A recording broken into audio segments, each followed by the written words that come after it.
Before there were empires that shattered the earth with steel and fire, before kings measured their greatness by how many lives they could bend or break, there was a kingdom so vast, so silent in its power, that the world itself obeyed it. An army marched within it that could not be seen all at once. An army that did not shout its presence. An army that answered not to ego or conquest, but to divine command. This was not a legend passed down through exaggeration, and it was not a myth born from fantasy. It was a reality recorded in Revelation, preserved in the Quran, and entrusted to one man chosen by Allah. His name was Suleiman, peace be upon him, a prophet and a king whose authority reached far beyond what human eyes normally see. Before we step deeper into this extraordinary story, thank you for watching Islamic Insight. From which country are you watching this video right now? If you love learning about Islam, its prophets, and the hidden wisdom within divine history, subscribe to this channel and become part of this journey of knowledge and reflection.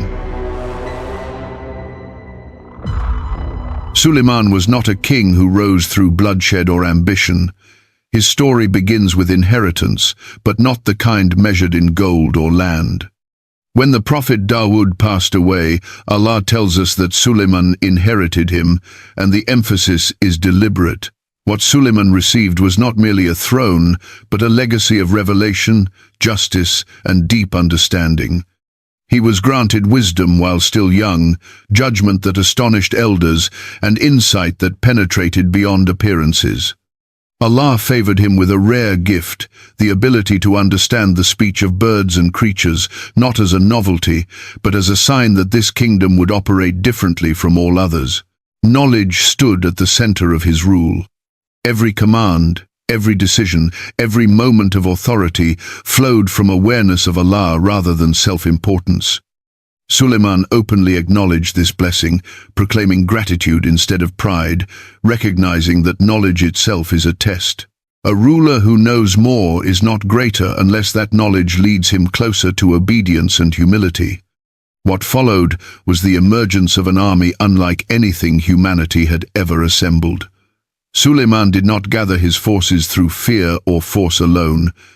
His army was formed by the will of Allah, composed of humans, jinn, and birds, each created for different purposes, each operating within precise limits.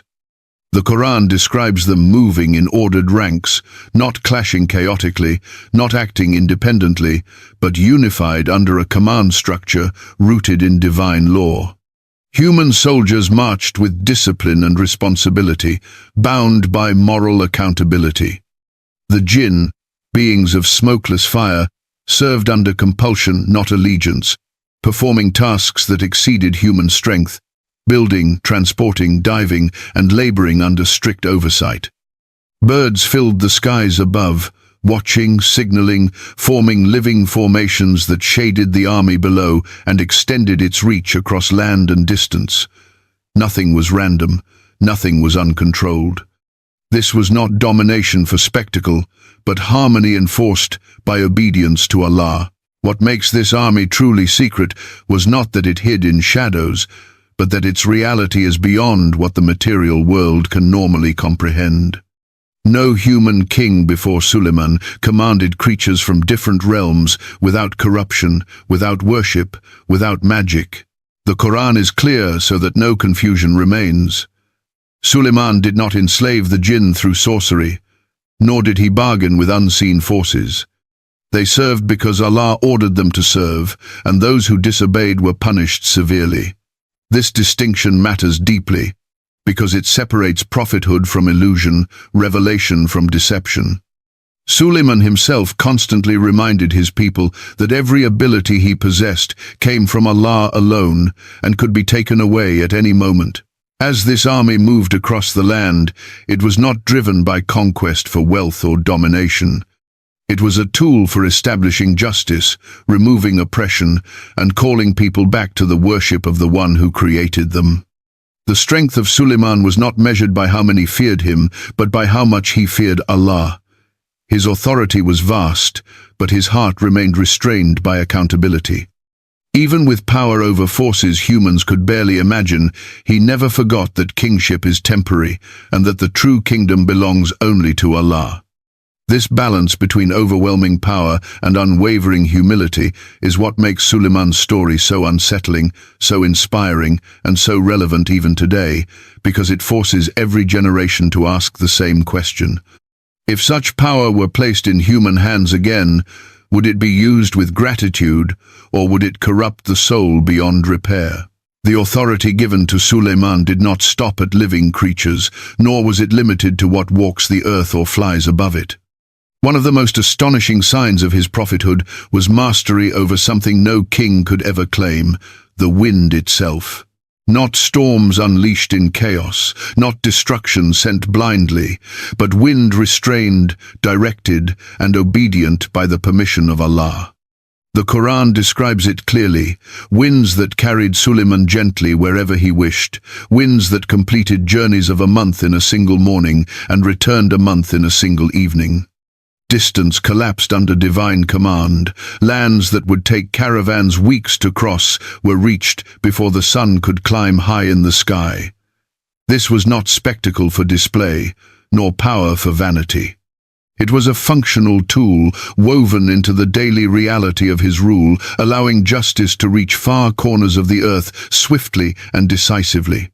What makes this control so profound is not the speed or scale, but the restraint. The wind did not rage unless commanded. It did not harm unless Allah willed it. It carried armies, supplies, and even Suleiman himself with precision, proving that creation itself recognizes true authority when it comes from the Creator. In a world where kings exhausted their people with endless marches and broken roads, Suleiman ruled a kingdom where nature bore the burden instead. The wind became a servant not because Suleiman demanded it, but because Allah had decreed it. This distinction matters, because it shows that even the most extraordinary abilities are not proof of greatness on their own. They are tests, and the greater the power, the heavier the test becomes. Suleiman never spoke of the wind as something he owned. The Quran preserves his humility by reminding us that this gift was subjected to him, not possessed by him. At any moment, it could have been taken away. That awareness shaped how he ruled. He did not rush blindly into domination. He did not exhaust creation for personal glory. Instead, the wind became a means of balance, allowing him to move without devastation, to reach without trampling, to rule without leaving scars behind. His kingdom expanded not through terror, but through presence, through authority that arrived before rumors could distort it, through justice that came faster than resistance could form. Alongside this control over the wind stood another force far more misunderstood, the Jinn. For generations, people have twisted Suleiman's story into legends of magic, spells, and forbidden power, but the Quran dismantles these lies completely. Suleiman did not practice sorcery. He did not learn secret words or summon hidden beings. In fact, the Quran explicitly clears him of such accusations, declaring that he did not disbelieve, but the devils are the ones who disbelieve by teaching people magic. The Jinn who served Suleiman did so under absolute compulsion from Allah, not through agreements, not through rituals, and never through worship. These Jinn were powerful beyond human strength, capable of building towering structures, crafting vast works, and diving into the depths of the sea to retrieve treasures hidden far beyond human reach. They labored continuously, some constructing palaces and fortresses, others shaping tools and objects, all under constant supervision. They were not free agents, and they were not allies. They were servants restrained by divine authority. When they obeyed, they worked. When they disobeyed, they were punished severely. The Quran leaves no ambiguity here, describing how those who deviated faced harsh consequences, reminding both humans and jinn that no one stands above accountability. What is striking is that despite commanding beings humans fear and mythologize, Suleiman never elevated himself above servitude to Allah. He did not boast about bending the unseen to his will. Instead, he consistently acknowledged that these forces existed only by Allah's permission. The jinn were not a symbol of dominance, but a reminder of responsibility. If creatures of smokeless fire could be forced into obedience, how much more should a human king humble himself before the one who created fire, wind, and flesh alike? There is a deep lesson embedded here, because the presence of jinn within Suleiman's kingdom exposes a dangerous human impulse, the desire to seek shortcuts to power through the unseen. Islam shuts this door firmly. The jinn are not tools for personal gain. They are not sources of hidden knowledge. Even under a prophet, their access was limited, their knowledge restricted, their obedience enforced. Later, after Suleiman's death, the Quran reveals an extraordinary moment that shatters every illusion about their power. Suleiman died standing, leaning on his staff, while the jinn continued working, unaware that he had passed.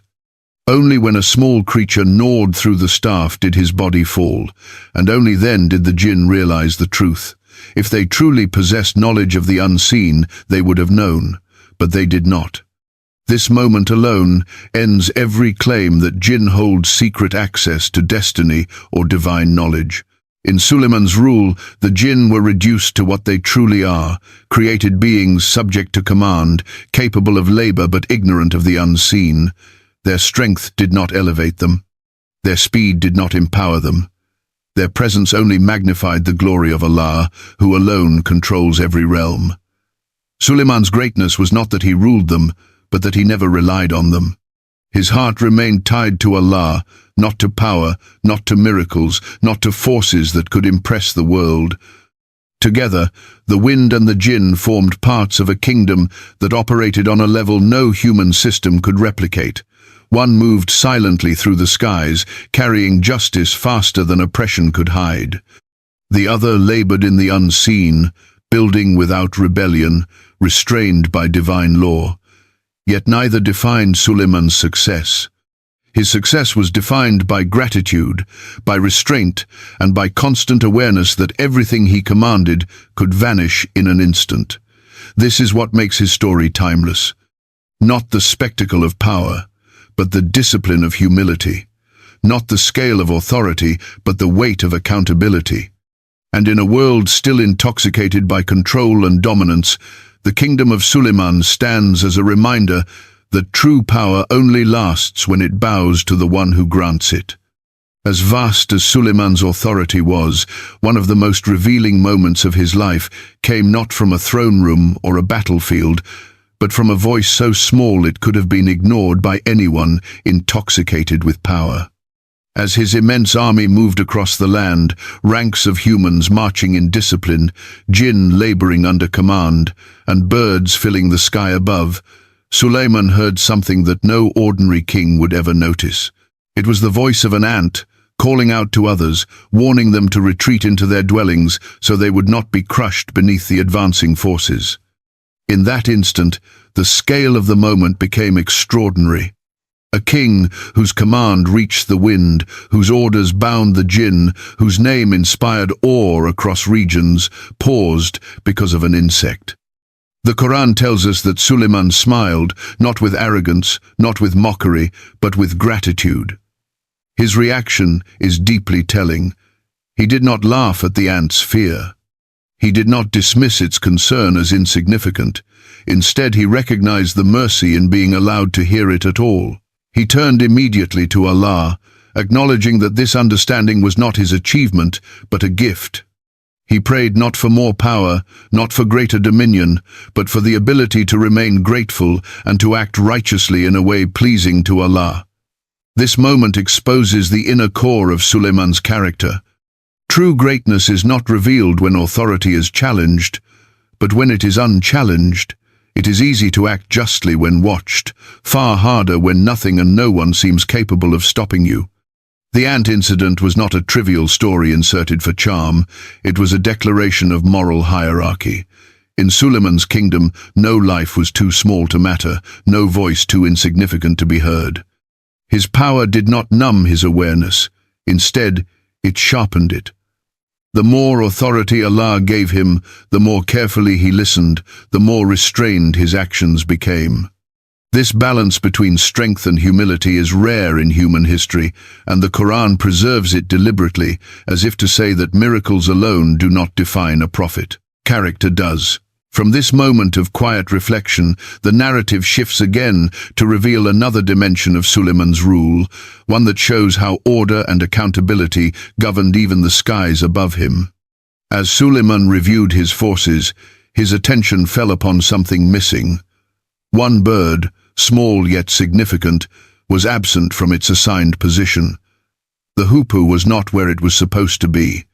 In Suleiman's kingdom, roles were not symbolic. Every creature had responsibility, and absence was not overlooked simply because of status or size. Suleiman did not react impulsively, but he did react firmly. Authority without accountability collapses, and Suleiman understood that discipline preserves justice. When the hoopoe finally returned, it did not come with excuses or fear alone. It came bearing knowledge. The bird spoke of a distant land called Saba, ruled by a woman of immense wealth and power, a queen seated upon a magnificent throne. Her people were organized, prosperous and stable, yet they worshipped the sun instead of Allah. This discovery shifted the course of history. What is remarkable is not that Suleiman learned of another kingdom, but how he responded to that knowledge. A lesser ruler would have seen only conquest. A tyrant would have smelled opportunity. Suleiman saw responsibility. The hoopoe described a society structured and intelligent, not ignorant or chaotic. This detail matters because it removes any justification for aggression based on disorder or barbarism. These were people capable of reason, capable of consultation, capable of understanding truth once presented clearly. Suleiman did not rush his army forward. He did not summon the wind or unleash the Jinn. Instead, he chose the most powerful weapon in his possession, guidance. He dictated a letter, simple in words but immense in meaning. It began with the name of Allah, the most merciful, the most compassionate. No threats, no boasting, no declaration of superiority. The message was clear and restrained, inviting submission not to a king, but to Allah. This approach reveals the true function of Suleiman's secret army. Its purpose was never domination for its own sake. It existed to remove barriers to truth, not to replace one form of worship with another false one. Suleiman understood that belief imposed by fear is fragile, but belief born from clarity endures. When the Queen of Saba received the letter, it shook her court. She did not dismiss it. She did not panic. She gathered her advisors and consulted them, revealing her own intelligence and leadership. This exchange sets the stage for one of the most profound encounters recorded in the Quran, where wisdom meets wisdom and power confronts humility. Yet before that meeting ever took place, the existence of Suleiman's army had already fulfilled its purpose. It had reached a distant land without marching, challenged false worship without bloodshed, and placed truth at the center of political dialogue. What stands out in this chapter of Suleiman's story is restraint. He had every means to overwhelm Saba instantly. The wind could have carried his forces there in moments. The Jinn could have dismantled defenses before resistance formed. The birds could have darkened the sky. Yet none of that happened. Instead, a single bird carried a letter, and that letter carried a call that echoed far louder than armies ever could. This is the quiet brilliance of Suleiman's rule. His strength was undeniable, but it was never his first move. His miracles were real, but they were never his argument. He understood that the ultimate battle is not fought over land, but over hearts, and hearts are not conquered by fear. They are opened by truth, patience, and clarity. In these moments, the secret army fades into the background, not because it is unimportant, but because it was never meant to replace wisdom. It was meant to support it. Through an ant and a bird, Allah revealed the scale of Suleiman's kingship. From the smallest creature to the most powerful monarch, all were part of a system governed by accountability, humility, and purpose. The lesson lingers uncomfortably for every generation that follows. If a man who commanded wind and Jinn could pause for an ant and choose a letter over an invasion, then power alone has never been the problem. The problem has always been the heart that wields it. When the Queen of Saba decided to leave her kingdom and travel to meet Suleiman, she did not come as a defeated ruler, nor as a reckless challenger. She came as a careful leader who understood that what confronted her was not ordinary power. Suleiman, knowing of her approach, gathered his assembly, humans standing in ranks, Jinn present under restraint, knowledge present alongside strength. And before her arrival, he posed a question that was not meant to impress, but to reveal. He asked who among them could bring the Queen's throne to him before she arrived in submission. This was not a test of brute force. It was a test of capacity, intention, and understanding of where true power originates. One of the Jinn stepped forward and offered to bring the throne before Suleiman rose from his seat. Even this offer alone reflected immense strength, because the throne of Saba was no simple object. It was vast, heavily guarded, and deeply symbolic of authority. Yet Suleiman did not accept immediately. Another voice emerged, a figure described only as one who possessed knowledge from the book. This person said he could bring it before the blink of an eye. In an instant, before time itself could be measured, the throne stood before Suleiman, intact, transformed, and undeniable. What followed is one of the most revealing moments in the entire story. Suleiman did not celebrate. He did not marvel aloud. He did not claim superiority. Instead, he immediately turned his heart to Allah and declared that this was from the favor of his Lord, a test to see whether he would be grateful or ungrateful. This response cuts through centuries of misunderstanding. The miracle was not the movement of the throne. The miracle was the heart of the man who witnessed it. A king who could command forces beyond imagination recognized that the real danger was not limitation, but excess. Power exposes what already exists within a person, and Suleiman understood that gratitude is the only protection against corruption. When the queen finally arrived, she was not confronted with threats or spectacle. Suleiman did not announce the miracle. He did not explain what had happened. Instead, he asked her a simple question, whether her throne was like the one before her. This moment was deliberate. It forced reflection. It disrupted certainty. The queen hesitated, careful with her words, acknowledging the resemblance without claiming absolute recognition. Her response revealed intelligence and humility, traits that allowed truth to take root. Then came the moment that completed the unraveling of assumptions. Suleiman invited her into a palace unlike anything she had ever seen. Its floor was smooth, transparent, appearing as flowing water. Believing it to be a pool, she lifted her garments to step across. Only then did she realize it was solid glass, refined beyond her expectations. This was not a trick meant to embarrass her. It was a demonstration of perception. What appears one way may be something else entirely. And the world she thought she understood was far smaller than the reality unfolding before her. In that instant, the queen recognized that this kingdom was not built on illusion, fear, or dominance. It was built on knowledge, restraint, and truth. She did not submit because she was overwhelmed. She submitted because clarity replaced confusion. She declared belief in Allah, Lord of the worlds, acknowledging that she had wronged herself before and now chose guidance. No sword was drawn, no army advanced. Faith prevailed without bloodshed, proving that the greatest victory is not the collapse of walls, but the awakening of the heart. This moment reframes the entire concept of Suleiman's secret army. Its most decisive act was not destruction, but stillness. Not attack, but patience. Not intimidation, but demonstration. The throne that crossed distance in an instant was not meant to showcase dominance. It was meant to remove doubt.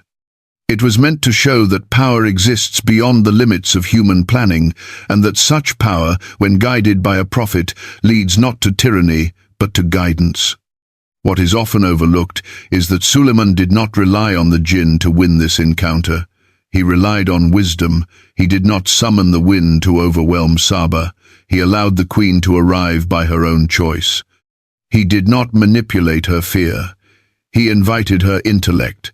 This distinction matters because it reveals the true purpose of the miracles granted to prophets. They are not tools to replace reason, but signs that support it. They are not shortcuts to submission, but confirmations for those willing to reflect. The transformation of the Queen of Saba stands as one of the clearest examples in Revelation that belief reached through understanding is stronger than belief imposed through force. Suleiman's kingdom expanded that day, not in territory alone, but in meaning. A people moved from worshipping creation to worshipping the Creator, not because they were conquered, but because truth was made undeniable. In these moments, the so-called secret army fades almost completely from view.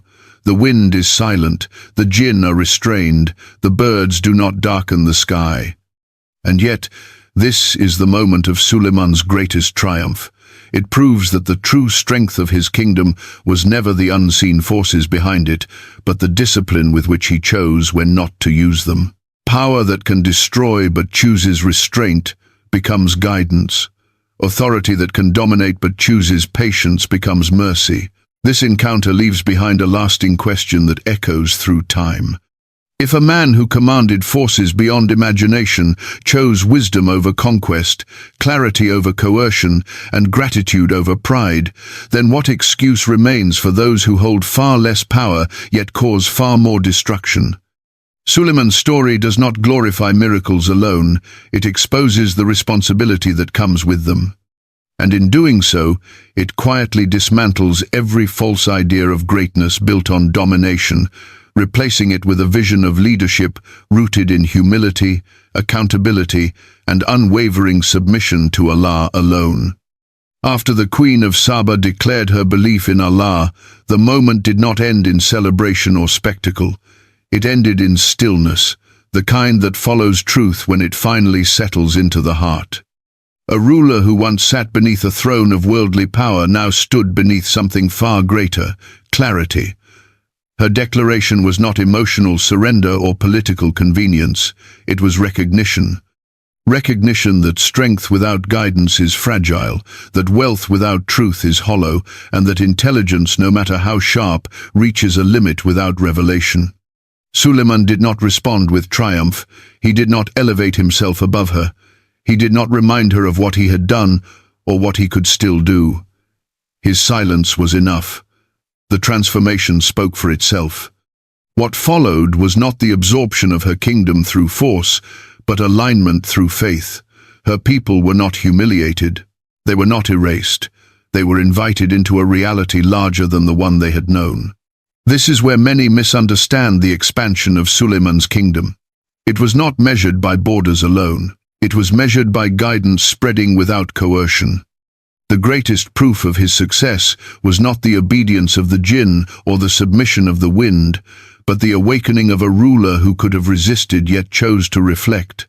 That decision reshaped a nation without bloodshed, without fear, and without regret. Suleiman's rule continued with the same balance that defined it from the beginning.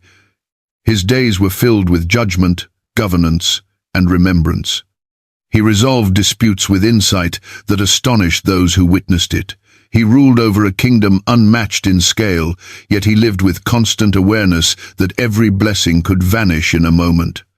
This awareness shaped his prayers. He asked Allah for forgiveness even while surrounded by obedience.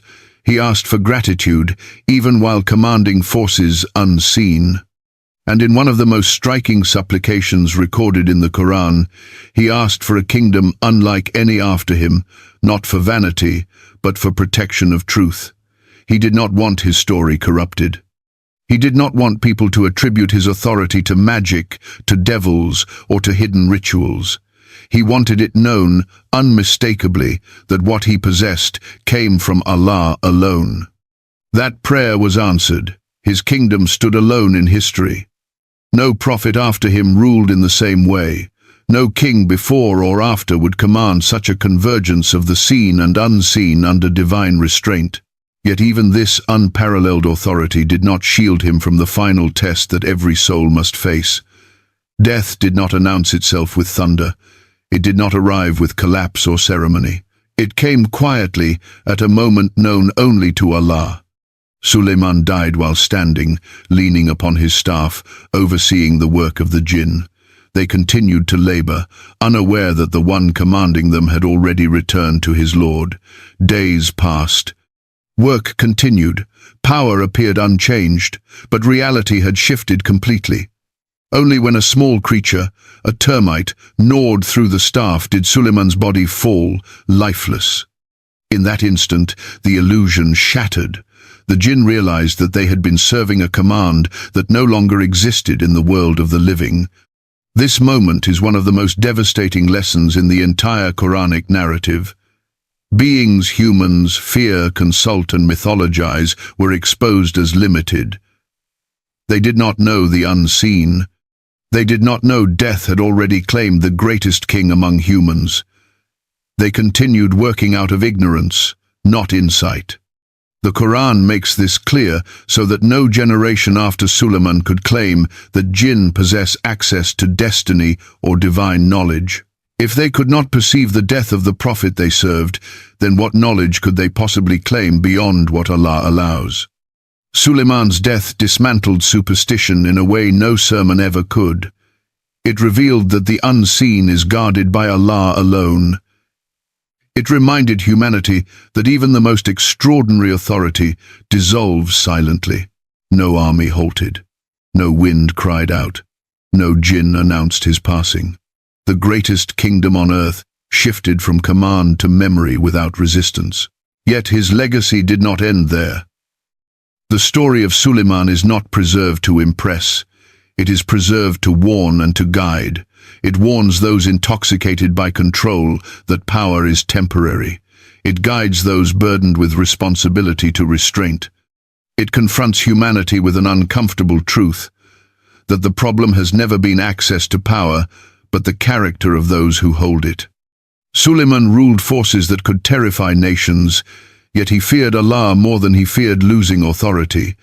He commanded the unseen, yet he never relied on it.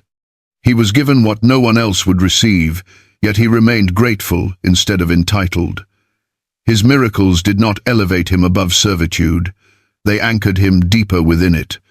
This is why his army was secret in the truest sense, not because it hid from sight, but because its purpose was misunderstood. It was never meant to glorify domination. It was meant to remove excuses. No one could say guidance did not reach them.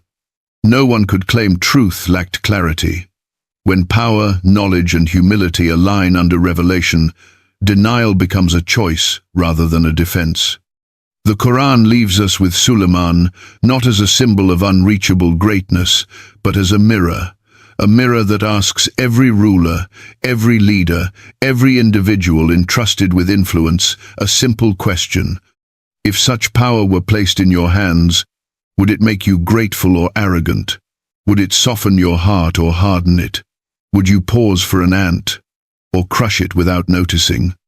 Suleiman's kingdom has vanished. His palaces have turned to dust. His throne no longer stands, but his lesson remains alive, echoing through revelation, challenging every generation that comes after him.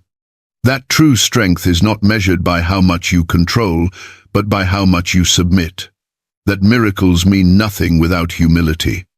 And that the greatest army a person can command is not made of wind or jinn or men, but of a heart disciplined by remembrance of Allah. In the end, Suleiman did not conquer the world. He outgrew it.